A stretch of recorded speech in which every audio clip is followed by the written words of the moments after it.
नमस्कार विद्यार्थियों। आज की क्लास का टॉपिक भी वही है, causes of decline of legislature. व्यवस्थापिका के प्रभावी होने के कारण, व्यवस्थापिका के पतन के कारण। हम व्यवस्थापिका के बारे में अब तक काफ़ी पढ़ चुके हैं। व्यवस्थापिका के प्रकार, व्यवस्थापिका के कार्य, भूमिका, क्या रोल है इनका, ये हम जान चुके हैं। फिर हमने इसमें जानने की कोशिश करी कि व्यवस्थापिका की क्या प्रमुख ऐसे कौन से कारण हैं जिनके कारण व्यवस्थापिका प्रभावहीन हो रही है या नहीं हो रही है। इस संदर्भ में हमने कुछ कारण आपको पहले की क्लास में बता दिए हैं और जो बाकी के हैं उन पर हम आज अगली क्लास में चर्चा कर रहे हैं। जो हमने कल पढ़ा, कल आपको बताया, उन्हीं में आगे कुछ जो मेन कारण है व्यवस्थापिका के व्यवस्थापिका के पतन के, उन्हीं कारणों में जो हमने कल पढ़ी, आपने पढ़ा, कल वाले जो आपने देखे थे वो प्रमुख कारण ये थे जो हमने पढ़े थे। कार्यभार की अधिकतम समय की कमी रहती है व्यवस्थापिका के पास। व्यवस्थापिका के पास कार्यभार बहुत सारा रहता है। व्यवस्थापिका की कार्यपालिका पर उत्तरोत्तर बढ़ती निर्भरता है कि व्यवस्थापिका कार्यपालिका पर निर्भर होती जा रही है। सरकारी कार्यों की बढ़ती जटिलता, विशेषीकरण और तकनीकी प्रकृति, तकनीकी योग्यता की कमी। व्यवस्थापिका के सदस्यों के पास तकनीकी योग्यता नहीं होती। आजकल विज्ञान और प्रौद्योगिकी के कारण विधान निर्माण का कार्य भी तकनीकी हो गया है। इसी की कड़ी में आज की क्लास के ये है मेन टॉपिक जो हम जानने की कोशिश करेंगे। हम आपको डिटेल से समझाएंगे कि एक्चुअल में सशक्त कार्यपालिका, देखो स्ट्रॉन्ग एग्जीक्यूटिव, इसका हम दूसरा नाम लेंगे स्ट्रॉन्ग एग्जीक्यूटिव। एग्जीक्यूटिव जो पार्ट है सरकार का, व्यवस्थापिका और कार्यपालिका और न्यायपालिका जो सरकार के तीन पार्ट है, उसमें जो कार्यपालिका पार्ट हो गया वो स्ट्रॉन्ग है। देखो सरकार के सभी अंगों के कार्य एवं शक्तियां एक निर्धारित एवं पृथकृत की गई है। सेपरेशन ऑफ पावर्स का जो शक्ति पृथक्करण का सिद्धांत, उसके अनुसार ये शक्तियां हैं जो पृथकृत की गई है। परंतु कभी कभी किसी एक अंग के अधिक सशक्त हो जाने से या अधिक सक्रिय होने पर वह दूसरे अंग के अधिकारों का अतिक्रमण करने लगता है। अगर एक अंग ज्यादा एक्टिव है, ज्यादा कार्य कर रहा है, ज्यादा सशक्त है, तो दूसरे अंग के कार्य को वो अधिकृत करता है, ऑथराइज करता है उनको। कार्यपालिका को सामान्यतः प्रशासन संचालन के लिए कुछ विशेष आकस्मिक अधिकार दिए गए हैं। मतलब प्रशासन संचालन के लिए कुछ विशेष आकस्मिक अधिकार है कार्यपालिका को। कुछ वैसे बहुत सारे मैटर जिन पर निर्णय लेने का पावर जिन व्यवस्था कार्यपालिका को दिया हुआ है, उन पर क्वेश्चन मार्क नहीं उठाया जाता, जिनका प्रयोग व्यवस्थापिका के क्षेत्र में नहीं रहने पर आवश्यकता आकस्मिक अवकाश के लिए आवश्यकता अनुसार कर सकते हैं। जैसे सपोज कर ऑर्डिनेंस, अध्यादेश जारी करने की शक्ति भारत के राष्ट्रपति को आर्टिकल 123 में अध्यादेश जारी करने की शक्ति है। उसी प्रकार राज्यों में गवर्नर को अध्यादेश जारी करने की शक्ति है, आर्टिकल 213। तो ये अध्यादेश, ऑर्डिनेंस क्या होता है आपको अच्छी तरह बताया जा चुका है, समझाया जा चुका है। पहले ऑर्डिनेंस तब जारी किया जाता है, अध्यादेश। देखो व्यवस्थापिका का कार्य कानून बनाना है, नियम निर्माण करना है, विधान निर्माण करना है। कभी कभी ऐसा होता है कि विशेष आकस्मिक परिस्थितियां उत्पन्न हो जाती है। कुछ ऐसी परिस्थितियां उत्पन्न हो जाती है कि नए विधान की जरूरत है, नए कानून की जरूरत है, लेकिन व्यवस्थापिका का सत्तर नहीं चल रहा होता। जब व्यवस्थापिका का सत्तर नहीं चल रहा है, व्यवस्थापिका का सत्तर जल्दी से बुलाना संभव भी नहीं है, लेकिन विधान की तो आवश्यकता है, कानून की आवश्यकता है। आपको अच्छी तरह पता है कि कानून के बिना, मतलब जब तक कानून व्यवस्था नहीं की जाती तब तक कोई कार्यपालिका या प्रशासन कार्य नहीं कर सकता। उस आकस्मिक परिस्थितियों में अगर कानून इजाजत नहीं देता है तो कार्यपालिका या प्रशासन कार्य नहीं कर सकता। ऐसी परिस्थितियों में, ऐसी विशेष आकस्मिक परिस्थितियों के लिए भारत में केंद्रीय स्तर पर राष्ट्रपति को और राज्यों में गवर्नर को अध्यादेश जारी करने की शक्ति है। अध्यादेश क्या होता है? वो जो नियम, उस कानून की आवश्यकता है, विशेष आकस्मिक परिस्थितियों में जिन नवीन परिस्थितियों में कानून की आवश्यकता है, उस कानून को राष्ट्रपति अपने आदेश द्वारा जारी कर देता है, गवर्नर स्टेट में जारी कर देता है। वो उसकी वैलिडिटी वही है जो संसद द्वारा पारित कानून की है या विधानमंडल द्वारा, राज्यों में विधानमंडल द्वारा पारित कानून की है। यानी कि उनकी वैलिडिटी, उसकी वैधता, उसका प्रभाव, उसका सब कुछ वही रहता है जो संसद द्वारा पारित होता है। ये अलग बात है कि आगे व्यवस्था की गई कि जब भी संसद का सत्र चालू हो जाएगा, संसद का अधिवेशन चालू हो जाएगा, तब संसद द्वारा वो पारित होना चाहिए, लिमिट दी हुई है। लेकिन जब तक संसद चाहे तो जब संसद का सत्र शुरू हुआ तो संसद चाहे तो उस विधान को, उस अध्यादेश को एज इट इज पास कर सकती है जो राष्ट्रपति ने जारी किया था। ठीक है, राष्ट्रपति, आपको संसदीय शासन प्रणाली में अच्छी तरह पता है, भारत में राष्ट्रपति नाम मात्र की कार्यपालिका है, वास्तविक कार्यपालिका प्रधानमंत्री उसकी मंत्रिपरिषद है। स्टेट में गवर्नर नाम मात्र की कार्यपालिका है, वास्तविक कार्यपालिका मुख्यमंत्री उसकी मंत्रिपरिषद है। तो वो जो अध्यादेश जारी किया जाता है वो प्रधानमंत्री उसकी मंत्रिपरिषद द्वारा ही जारी किया जाता है। जारी राष्ट्रपति करते हैं, लेकिन वो वही जारी करते हैं जो प्रधानमंत्री उसकी मंत्रिपरिषद करती है। उसी प्रकार स्टेट में मुख्यमंत्री मंत्रिपरिषद जो कहती है वही गवर्नर अध्यादेश जारी करते हैं। इनडायरेक्टली मैं अगर आपको कहना चाहूं तो अध्यादेश जारी करने की शक्ति कार्यपालिका अर्थात मुख्यमंत्री और वहां पर सेंटर में प्रधानमंत्री को है, उसकी मंत्रिपरिषद और उसको है। यानी कि विधान निर्माण की पावर भी उनको दी गई है विशेष आकस्मिक परिस्थितियों के लिए। तो इस विशेष आकस्मिक परिस्थितियों में अध्यादेश की जारी करने की जो भारत के संविधान में व्यवस्था की गई है उससे कार्यपालिका सशक्त होती है, सशक्त स्ट्रांग कार्यपालिका बन जाती है। मैं दूसरे शब्दों में कहना चाहूं तो यह है कि कार्यपालिका अध्यादेश ऐसा एक ऑर्डिनेंस जिसको हम बोलेंगे कि ऐसी ही व्यवस्था है, परंतु कार्यपालिका के सशक्त होने पर व्यवस्थापिका कार्यपालिका के विकल्प रूप में काम में ली जानी लगती है। भारत में स्वतंत्रता के बाद सन 1952 से लेकर आज 2020 तक कई बार अध्यादेश लाए गए, करीब 700 के आसपास अध्यादेश लाए गए। यानी कि 700 के आसपास कानून तो कार्यपालिका प्रधानमंत्री उसके मंत्रिपरिषद अर्थात मुख्यमंत्री उसके मंत्रिपरिषद ही बना चुकी है। ठीक है ना। तो ये जो एक अध्यादेश जारी करने की शक्ति है, इससे साबित होता है कि सशक्त कार्यपालिका, और सशक्त कार्यपालिका जब होती है तो व्यवस्थापिका की शक्तियां गौण होती है। उसी प्रकार सशक्त मंत्रिमंडल, स्ट्रांग कैबिनेट, भारत में या लोकतांत्रिक शासन प्रणाली में स्पष्ट बहुमत वाली सरकारें अपने मंत्रिमंडल को सशक्त बना देती है। अगर स्पष्ट बहुमत मिल गया किसी पार्टी को या किसी गठबंधन को तो वो सशक्त हो जाता है। जब बहुमत स्पष्ट नहीं होता, विभिन्न दलों के सहारे से सरकार चलती, तब जरूर मंत्रिमंडल सशक्त नहीं हो पाता। कार्यपालिका व व्यवस्थापिका के अधिकांश कार्यों का अतिक्रमण कर लेती है। सशक्त जब बहुत ज्यादा बहुमत मिल जाता है कार्यपालिका को तो व्यवस्थापिका के अधिकांश कार्यों को क्या कर लेती है, उनका अतिक्रमण कर लेती है या उनको अपने अनुसार संचालित करवाती है कार्यपालिका के व्यवस्थापिका के कार्यों को। भारत में नई प्रशासनिक संस्थाओं के निर्माण का कार्य संसद अधिनियम बनाकर करती है। भारत में नई प्रशासनिक संस्थाओं का निर्माण संसद अधिनियम बनाकर करेगी, किंतु भारत में बहुत सी ऐसी संस्थाएं हैं जो कार्यपालिका के कार्यकारी आदेश से बनी हुई है। उन संस्थाओं का निर्माण का कार्य संसद का है। कानून बनाकर संसद संस्थाओं का निर्माण करेगी, प्रशासनिक संस्थाओं का। जिस टॉपिक का नाम ही प्रशासनिक संस्थाएं हमें पढ़ रहे हैं, बुक का चैप्टर मतलब पेपर का नाम, तो भारत में विभिन्न प्रशासनिक संस्थाएं हैं, लेकिन उनका निर्माण संसद के अधिनियम की बजाय कार्यपालिका के कार्यकारी आदेश से हुआ है। जैसे पूर्व में योजना आयोग था भारत में, जिसका नाम अब नीति आयोग हो गया है। एनडीसी, नेशनल डेवलपमेंट काउंसिल, आपके सिलेबस में भी ये टॉपिक है। राष्ट्रीय विकास परिषद, नीति आयोग, ऐसी बहुत सी महत्वपूर्ण प्रशासनिक संस्थाएं हैं जिनका निर्माण मंत्रिमंडल या मंत्रिमंडल और प्रधानमंत्री उसके मंत्रिपरिषद के संकल्प द्वारा, मंत्रिमंडल के संकल्प द्वारा इनका निर्माण किया गया है।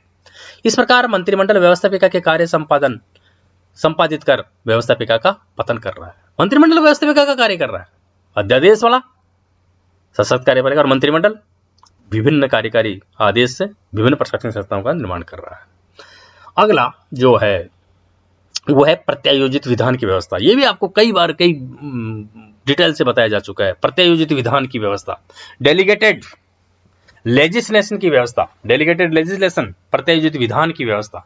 ये क्या होता है, ये भी आपको बहुत अच्छी तरह समझाया जा चुका है कि जब संसद जनरली, व्यवस्थापिका जनरली या विधानसभा है तो वहां विधानसभा जनरली मोटे मोटे कानून की रूपरेखा बना देती है, और उस कानून को लागू करने के लिए जो विभिन्न नियमों व उपनियमों की आवश्यकता होती है वो उसका अधिकार, उनको बनाने का अधिकार व्यवस्थापिका कार्यपालिका को दे देती है। क्योंकि व्यवस्थापिका के पास इतना समय नहीं होता, ना ही वो इतने एक्सपर्ट होते हैं कि व्यवहार में जब इस कानून या विधान को लागू करने में जो कमी आएगी, उनको लागू करने के लिए जो आवश्यकताएं होगी तो वो कार्यपालिका को दे देती है। कैसीवियर का मत है, उनका कहना है कि एक क्षेत्र में कार्यपालिका ने कार्य का एक बहुत बड़ा भाग अपने हाथ में ले लिया है एक क्षेत्र में, और वो है कानून या नियम बनाने का। ये कार्य व्यवस्थापिका के, लेकिन कार्यपालिका ने बहुत से प्रावधानों के तहत ये अपने हाथ में ले लिया है।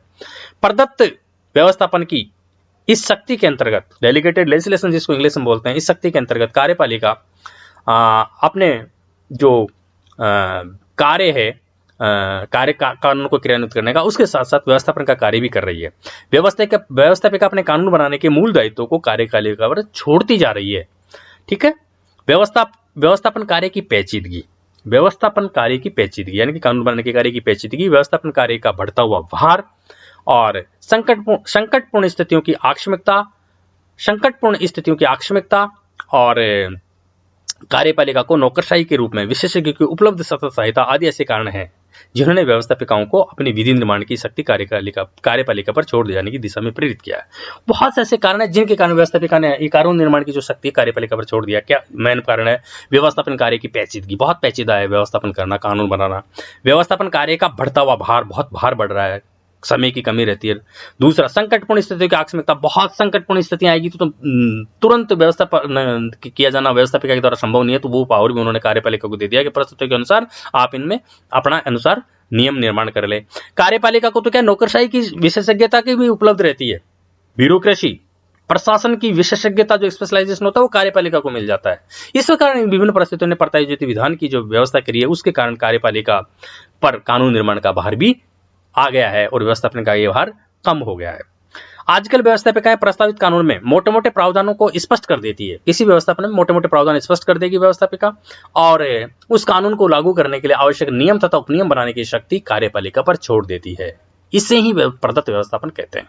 ठीक है, इस तरह प्रदत्त व्यवस्थापन की इस प्रवृत्ति ने व्यवस्थापिका के कारण कानून निर्माण के मौलिक कार्य को काफी कम कर दिया है, सीमित कर दिया है, संकुचित कर दिया है प्रदत्त व्यवस्थापन की इस व्यवस्था ने, और जिससे व्यवस्थापिका की शक्ति, प्रतिष्ठा और उसके महत्व में कमी आई है। उसके महत्व में कमी आ गई इस प्रदत्त व्यवस्थापन के कारण। ठीक है, तो ये जो प्रदत्त व्यवस्थापन की व्यवस्था है, ये आप इसके प्रदत्त डेलीगेटेड लेजिस्लेशन, ये एक महत्वपूर्ण कारण है। देखो, आपको मैं दोबारा दूसरे शब्दों में बता दूं, प्रदत्त व्यवस्थापन, डेलीगेटेड लेजिस्लेशन या प्रदत्त विधायन वह प्रक्रिया है, वह व्यवस्था है जिसमें कोई संस्था अपने किसी कार्य व उससे संबंधित अधिकारों को किसी अधीन संस्था को दे देती है ताकि उस कार्य का निष्पादन किया जा सके। यह स्थानांतरण अस्थायी होता है और अग्रिम उत्तरदायित्व उपलब्ध संस्था का ही रहता है। व्यवस्थापिका अपनी व्यस्त दिनचर्या, आपको समझना है दोबारा, संघीय स्तर पर संसद और राज्यों में राज्य व्यवस्थापिका, राज्य विधानमंडल, अपनी व्यस्तता और अपनी व्यस्त दिनचर्या, अधिक कार्य होने के कारण, तकनीकी ज्ञान का अभाव होना है या उसके तकनीकी ज्ञान में विशेषज्ञ नहीं होने के कारण सशक्त कार्यपालिका के दबाव में अपने कुछ कार्यों को कार्यपालिका को स्थानांतरित कर देते हैं कि आप अपने हिसाब से, हमने मोटी मोटी रूपरेखा बना देती है, कानून के नियम और उपनियमों का निर्माण कर लो। ये प्रदत्त व्यवस्थापन की व्यवस्था है ना। तो ये जो व्यवस्था है इसके कारण कार्यपालिका की जो है भूमिका और महत्व विधान निर्माण में बढ़ गया है। उसी प्रकार अगला है दलीय अनुशासन, पार्टी डिसिप्लिन। ये पार्टी डिसिप्लिन अगर आपको पता है, मंत्रिमंडलात्मक संसदात्मक शासन व्यवस्था में तो स्पष्ट रूप से है दलीय अनुशासन। देखो, एलन वॉल ने लिखा है, मैं आपको ये बताना चाह रहा हूं, एलन वॉल ने ये लिखा है कि 20वीं शताब्दी में बड़े बड़े अनुशासित दलों के विकास तथा कार्यपालिका शक्ति की संश्लिष्टता और उसके बढ़ते हुए क्षेत्रों के कारण व्यवस्थापिकाओं के प्रभावी हांस की चर्चा एक साधारण सी बात हो गई है। ठीक है ना, बड़े बड़े अनुशासित दल, दलीय अनुशासन का मतलब है कि एक पार्टी, एक दल जिसके व्यवस्थापिका के सदस्य हैं।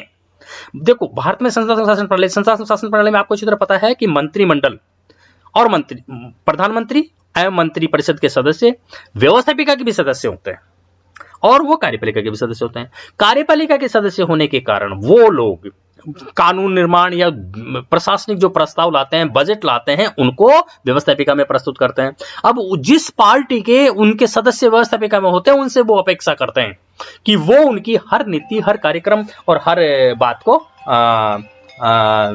वो करेंगे, क्या करेंगे, सपोर्ट करेंगे।